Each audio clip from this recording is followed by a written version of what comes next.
Apa tanda-tanda demokrasi? Satu, adanya oposisi. Dua, adanya pembagian kekuasaan. Tiga, adanya kebebasan berbicara. Itu ciri demokrasi. Kalau oposisi ditiadakan, maka demokrasi melemah.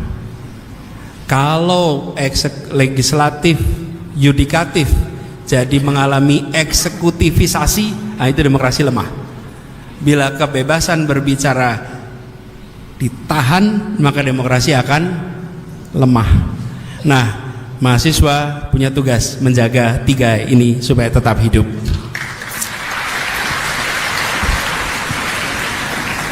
Kalau mau mematikan demokrasi, ada tiga juga caranya. Hah? Udah dipraktekin.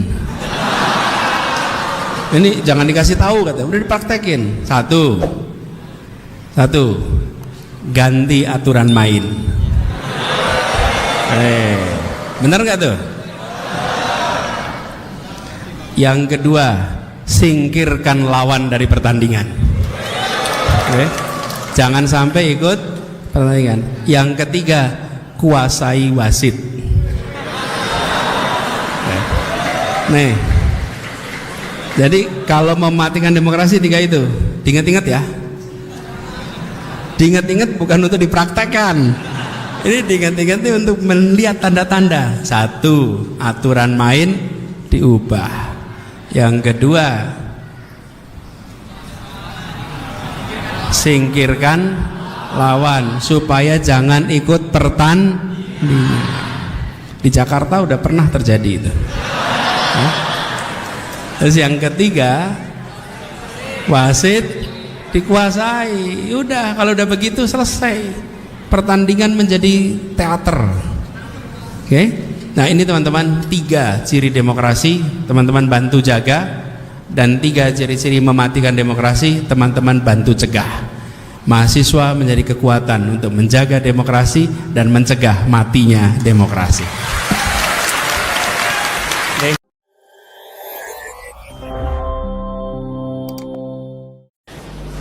Dinasti politik itu kalau kita menunjuk keluarga kita untuk menjabat.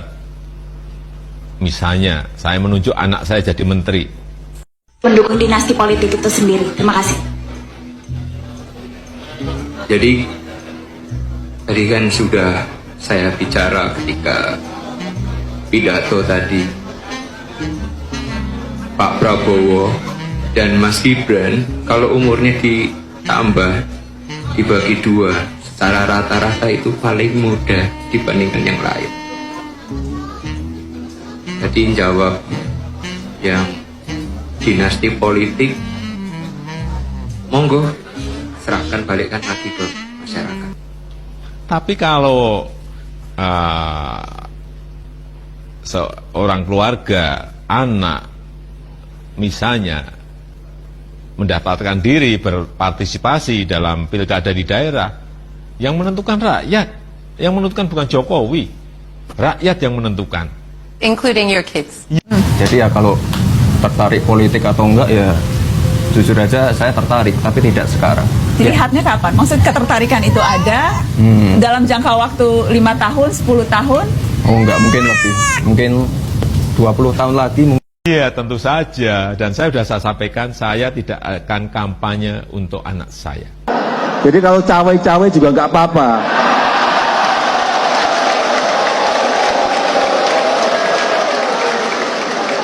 Karena kan di keluarga kita sendiri kan. Kadang-kadang BUMN ya, maaf aja, ya kan. Kadang-kadang si pimpinan BUMN mungkin keenaan, mungkin dia dipasang di situ karena ada backing, ya kan, kira-kira, ada sponsornya, ya kan. Kita sudah lama jadi orang Indonesia kan. Boleh kan aku bicara padanya loh, ya kan. Saya mau kasih ke BUMN, hanya gimana waktunya lebih lama, harganya tinggi, aku kasih ke swasta. Update terbaru dari kasus korupsinya Pertamina. di mana korupsi Pertamina dalam 1 tahun itu bisa merugikan negara 193,7 triliun. Dan korupsi Pertamina dari 2018. Bayangkan. Babak barunya apa? Nih, diduga ada tangan Boy Thohir di kasus korupsi PT Pertamina Patraniaga. Ketika saya baca beritanya, diduga Boy Thohir itu mengatur 6 orang kepercayaannya dalam membuat mekanisme korupsi ini berjalan dengan mulus lah. Intinya seperti itu. Dan kalian tahu Boy Thohir itu siapa? Boy Thohir adalah kakak kandungnya Erick Thohir. Erick Thohir merupakan Menteri BUMN saat ini. Korupsi Pertamina dari 2018. Jadi harusnya Erick Thohir juga dipanggil, juga diperiksa. Ya, ini kayak seolah-olah negara sudah hilang arah. Negara semakin banyak para koruptor bajingan ini. Lihat ini guys, Menteri BUMN nggak tahu malu, yaitu Erick Thohir. Menteri BUMN Erick Thohir diminta tanggung jawab terkait korupsi Pertamina Patraniaga. Bayangin, selama beliau menjabat jadi Menteri BUMN itu ada 11 BUMN melakukan korupsi. Tahu nggak jawabannya apa? Kalian lihat nih jawabannya. Kata beliau nih, Pertamina akan kami review total. Kalau di Jepang atau di luar negeri lain udah pada mengundurkan diri, emang nggak tahu malu pejabat kita ini guys. Ini juga pejabat-pejabat ya itu, sampai anak cucu juga malu karena apa? Bapaknya nggak becus ngurus negara. Karena apa ya, Menteri BUMN itu adalah jabatan yang melekat guys. Dan ini list-list yang mana BUMN itu, perusahaan BUMN yang melakukan korupsi guys. Nih, Pertamina, PT Timah, PT Garuda Indonesia, PT PN, Krakatau Steel, Asabri, Jiwasraya, Waskita, Karya. Terus juga ada ASDP, PTBA, PGN. Sudah 11 BUMN. Mau berapa lagi kasus bertambah? Kapan kita ini cuma gitu doang review total, tanggung jawab dari pejabatnya, tanggung jawab moralnya mana? Apalagi kalau kasus Pertamina ini nomor 1 kasus korupsi terbesar di Indonesia itu adalah 1 kuadriliun atau 1000 triliun rupiah yang mana terjadi dari tahun 2018 hingga tahun 2023. Gila guys, korupsi di Indonesia udah akut banget, sumpah parah. Di Konoha nih ya, beli emas dipalsuin, beli Pertamax dioplos, mengungkapkan kebenaran dihujat, mengungkapkan hal yang lucu-lucu tapi nggak berbobot disukain. Rakyat kecil dibebankan dengan penambahan rasio pajak. Giliran pejabat mau ditambahin gajinya. Katanya mau efisiensi, tapi kabinetnya gendut banget. Giliran dikritik bilangnya dasmu. Malah Indonesia disamain sama Timor Leste. Belum lagi lapor polisi kena pungli. Loker kerja minimal IP-nya 3. Tapi yang jadi menteri IP-nya 2,7. Terus yang lebih nauzubillah min dzalik, wapresnya 2,3. Realitanya tuh kita bakal susah maju sih. Belum pejabat-pejabatnya ini adalah orang-orang yang terpilih bukan atas dasar prestasi, tapi atas dasar balas budi karena dukungan waktu pemilu. Orang-orang yang menduduki jabatan di kursi pemerintahan ini rata-rata nggak kompeten, bahkan bodoh nih. IP-nya aja ada 2,7 bisa jadi menteri, presnya aja 2,3 gitu kan. Wapresnya kalau suruh pidato ke universitas nggak bisanya ke SD gitu, cuma ngasih susu udah gitu-gitu doang, kayak nggak ada isinya kepalanya. Pantes sih kalau negara Konoha ini nggak maju-maju. Gue nggak tahu nih ya, ini bakal dikasih hukuman apa yang udah korupsi 1000 triliun terus udah memasukkan 109 ton emas antam gitu ya. Ini hukumannya apa gitu? Penjara seumur hidup kah? Atau cuma di penjara tapi cuma buat formalitas, habis itu orangnya ternyata bisa makan di restoran? Gue sih mending langsung hukuman mati sih kalau udah kayak gini. Nggak perlu di penjara seumur hidup, langsung mati aja, nggak guna juga orang-orang kayak gini. Tapi masalahnya nih pejabatnya berani nggak? Soalnya hakim-hakimnya sendiri kan di sini gampang banget disuap. Terus kemarin kan ternyata Erick Thohir ini ada sangkut pautnya sama kasus Pertamina gitu ya. Erick Thohir ini kan sebagai antek-anteknya Prabowo nih, anak buahnya, bahkan terpilih sebagai pengawas di Danantara gitu. Apakah Erick Thohir yang udah ngedukung Prabowo ini bakal diciduk? Kayaknya sih susah, soalnya dia udah masuk antek-antek pemerintah. Pemerintah kita kan kalau sama oposisi dia tajam, tapi kalau sama antek-anteknya meskipun kesalahannya segunung gak bakalan diciduk, gak bakalan ditahan. Soalnya mereka ini mainan hukum atau mainan kuasa, seenak jidat. Baru-baru ini Menteri BUMN Erick Thohir bertemu dengan Jaksa Agung. Pertemuan itu dilakukan pada penghujung malam, tepatnya sekitar jam 11 malam. Ada apa nih di antara pertemuan mereka?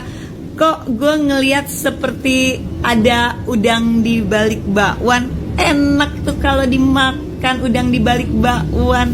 Ups, sorry nih ya. Ya jujur ya, gue melihat pertemuan ini seperti ada sesuatunya gitu. Karena kenapa pertemuan ini nggak dilakukan pada siang hari? Kenapa harus di penghujung malam?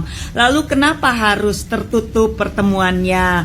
Jika Erick Thohir mengatakan membahas Pertamina, ya seharusnya dipublish dong benar-benar secara transparansi.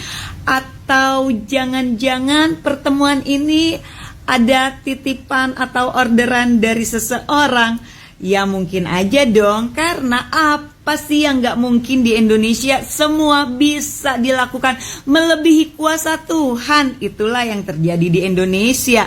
Iya gak sih? Kita lihatlah kelanjutannya seperti apa.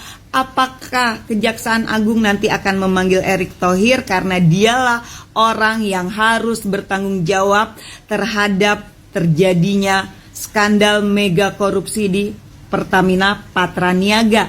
Dan jangan-jangan juga ternyata ada usaha untuk membungkam Ahok, karena ada kemungkinan kalau Ahok sampai berbicara, ini adalah awal titik terang dari semua yang terjadi di Pertamina. Kita lihat aja kelanjutan berikutnya. Oh iya Pak Erick, jangan lupa ya bagi-bagi dong bakwannya. Tahu nggak sih dalam dibalik mega korupsi Pertamina? Kalian pasti kaget dibalik dalam Pertamina korupsi.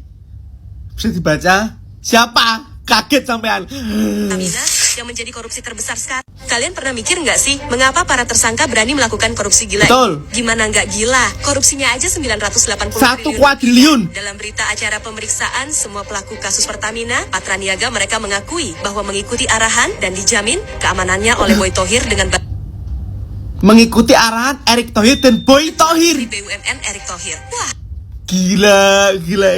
Ini seru sumpah. Kebongkar juga kan? Kejagung juga berhasil mengumpulkan bukti catatan keuangan dan dokumen lainnya yang menyatakan keterlibatan Boy Thohir dan beberapa tokoh berpengaruh lainnya. Dan juga Karyoto adalah Kapolda Metro Jaya dan Arya Sinulinga yang juga terlibat. Ini nih dibalik semuanya. Ini nih pengikut Erick Thohir nih. Ini nih. Ya, akhirnya ya. Ternyata ada kuar-kuar selama ini ya. Sebagai pengaman dan koordinasi di kasus korupsi ini. Ia dikirim uang 25 miliar rupiah per orang setiap bulannya. Wah, gimana menurut kalian guys dengan permainan para pejabat ini? Tulis di kolom komentar ya. 25 miliar per bulan. Pantes dia cengar-cengir ya.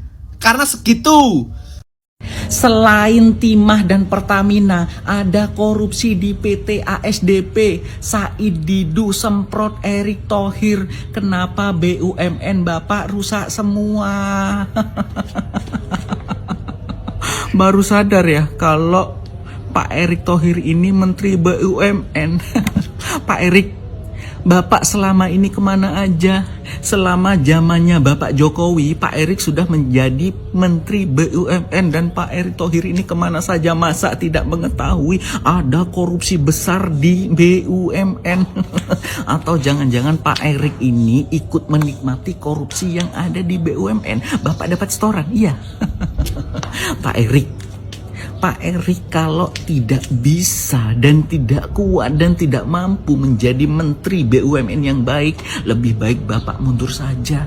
Pak, lihat korupsi yang ada di BUMN ini besar, ratusan triliun.